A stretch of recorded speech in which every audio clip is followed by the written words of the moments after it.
Hello and welcome to Last Week in AWS. I'm Corey Quinn. Let's see what they got up to last week. Amazon CloudFront launches support for JA4 fingerprinting, and this is interesting because I didn't realize that client fingerprinting had gotten so advanced over the network. We've come a long way since Nmap's early OS detection days. Dragonfly is a modern in-memory data store that delivers up to 25x better performance at 80% lower cost compared to many Redis-based solutions like Elasticache. Dragonfly is 100% API compatible with Redis, so there are no code changes required, and you can download Dragonfly Community for free on GitHub, or you can run it in the AWS region of your choice with Dragonfly Cloud. Listeners of Last Week in AWS will receive a $200 credit to try Dragonfly Cloud. Just visit dragonflydb.io to sign up and use coupon code LASTWEEK to receive your $200 credit. And let me know what you think. Amazon EC2 dedicated hosts now supports live migration-based host maintenance. Live migration was a long time coming to EC2. Now that it's here, we're seeing it talked about a lot more openly over the last few years. Amazon EFS now supports up to 60 gigabit per second, which is a 2x increase of read throughput. What a long, long way we've come from the initial EFS launch, where to get usable throughput on new EFS volumes, the documentation said to use DD to create large empty files on the volume. Announcing Amazon Q in AWS supply chain. And if this isn't considered a supply chain attack, what is?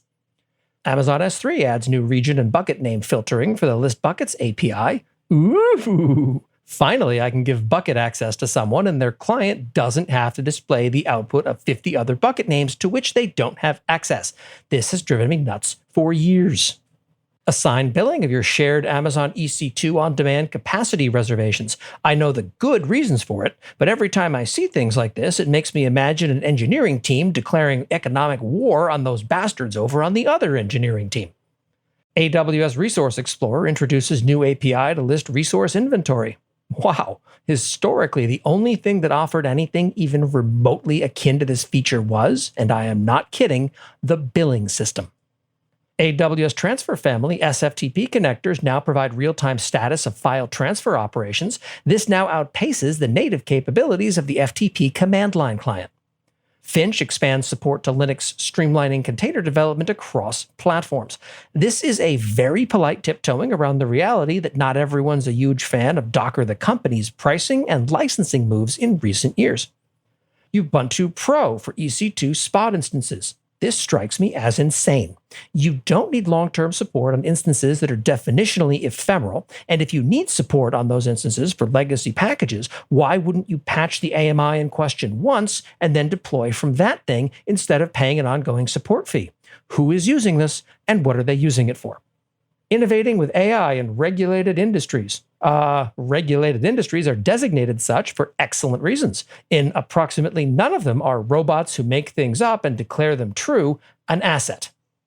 Thanks to your CNAP, you've got full visibility into your cloud security gaps, but how effectively are you fixing them? Sonri Security built a solution that empowers you to act on all those CNAP alerts. The Cloud Permissions Firewall is an automated least privilege solution that restricts unused sensitive permissions, identities, services, and regions risk-free. That's right, reduce your attack surface without deleting anything critical or slowing down the DevOps team. Less work on operations, no disruption to development, and better security. Sounds like the perfect platform for cloud security management. Start your free 14-day trial by heading over to sonri.co/take-action. That's sonri.co/take-action. Improve public speaking skills using a generative AI-based virtual assistant with Amazon Bedrock. So any AWS reInvent speaker this year who's anything less than scintillating is a reflection on the failure of Gen AI.